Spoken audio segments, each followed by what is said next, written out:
ماں باپ ہو قربان محمد، قربان محمد، قربان محمد میں، اور میرے ماں باپ ہو قربان محمد، قربان محمد، قربان محمد، قربان محمد، قربان محمد۔ اللهم صل على سيدنا محمد النبي الأمي وعلى آله وصحبه وسلم۔ الحمد لله نحمده ونستعينه ونستغفره ونؤمن به ونتوكل عليه ونعوذ بالله من شرور أنفسنا ومن سيئات أعمالنا، ونعوذ بالله من شرور أنفسنا ومن سيئات أعمالنا، من يهده الله فلا مضل له ومن يضلله فلا هادي له، ونشهد أن لا إله إلا الله وحده لا شريك له، ونشهد أن سيدنا ومولانا محمدا عبده ورسوله، صلى الله تعالى عليه وعلى آله وأصحابه وبارك وسلم تسليما كثيرا كثيرا، أما بعد، فحدثنا أبو عمار الحسين بن حريث قال أخبرنا الفضل بن موسى عن محمد بن عمرو عن أبي سلمة عن أبي هريرة رضي الله تعالى عنه قال كان رسول الله صلى الله تعالى عليه وسلم يصلي حتى ترم قدماه، قال فقيل له تفعل هذا وقد جاءك أن الله تعالى قد غفر لك ما تقدم من ذنبك وما تأخر، قال أفلا أكون عبدا شكورا۔ نبی کریم صلی اللہ تعالی علیہ وسلم کی عبادات کا تذکرہ شروع کیا ہے۔ ایک روایت گزشتہ مجلس میں حضرت مغیرہ ابن شعبہ رضی اللہ تعالیٰ عنہ کی آ گئی، اسی مضمون اور مفہوم کی ایک اور روایت حضرت ابو ہریرہ رضی اللہ تعالیٰ عنہ کے حوالے سے نقل کرتے ہیں، فرماتے ہیں کہ نبی کریم صلی اللہ تعالیٰ علیہ وسلم نماز پڑھتے تھے، رات کا قیام کرتے تھے، یہاں تک کہ آپ کے پاؤں مبارک پر ورم آ جاتا تھا۔ یہ منظر دیکھ کر آپ سے کہا گیا، حضرات صحابہ رضوان اللہ تعالی علیہ مجمعین نے عرض کیا کہ اللہ کے رسول، آپ یہ سب کچھ کر رہے ہیں، یعنی اللہ کی عبادت میں اتنی مشقت اٹھا رہے ہیں کہ آپ کے پاؤں مبارک کے اوپر ورم آ رہا ہے، حالانکہ اللہ تبارک و تعالیٰ نے آپ کے متعلق قرآن میں فرما دیا کہ آپ کی اگلی پچھلی خطائیں معاف کر دی گئی ہیں۔ تو جواب میں نبی کریم صلی اللہ تعالیٰ علیہ وسلم نے ارشاد فرمایا، افلا اکون عبدا شکورا، کیا میں اللہ تعالیٰ کا شکر گزار بندہ نہ بنوں؟ گزشتہ مجلس میں نبی کریم صلی اللہ تعالی علیہ وسلم کے اس جواب کا جو مطلب تھا تفصیل سے بتا دیا گیا تھا۔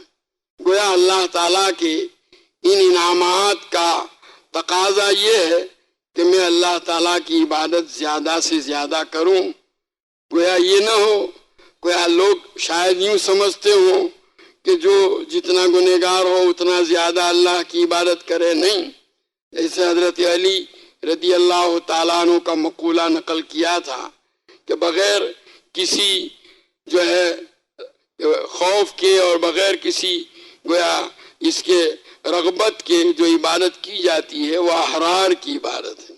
کسی لالچ اور حرص میں جنت کی رغبت سے جو عبادت کی جائے گی اس کو حضرت علی رضی اللہ تعالیٰ عنہ فرماتے ہیں یہ تاجروں کی ہے کہ ابھی قیمت ادا کر لی، کل کو قیامت میں اس کا گویا مال وصول کر لیا جائے گا۔ لیکن بغیر کسی رغبت کے اور بغیر کسی خوف کے محض اللہ تعالیٰ کی رضا اور خوشنودی کے لیے جو عبادت کی جاتی ہے وہ احرار والی عبادت ہے۔ نبی کریم صلی اللہ تعالیٰ علیہ وسلم گویا یہ فرمانا چاہتے ہیں کہ یہ اللہ تعالیٰ کے جو انعامات ہیں اس کا تقاضا ہے کہ میں اللہ کی عبادت زیادہ سے زیادہ کروں۔ یہ مضمون اگلی روایت میں حضرت مغیرہ ابن شعبہ والی آ چکا تھا۔ امام ترمذی رحمۃ اللہ علیہ مزید تائید کے لیے حضرت ابو ہریرہ رضی اللہ تعالیٰ عنہ کی روایت پیش کر رہے ہیں، اور ایک دوسری روایت بھی حضرت ابو ہریرہ کی اسی موضوع پر لا رہے ہیں۔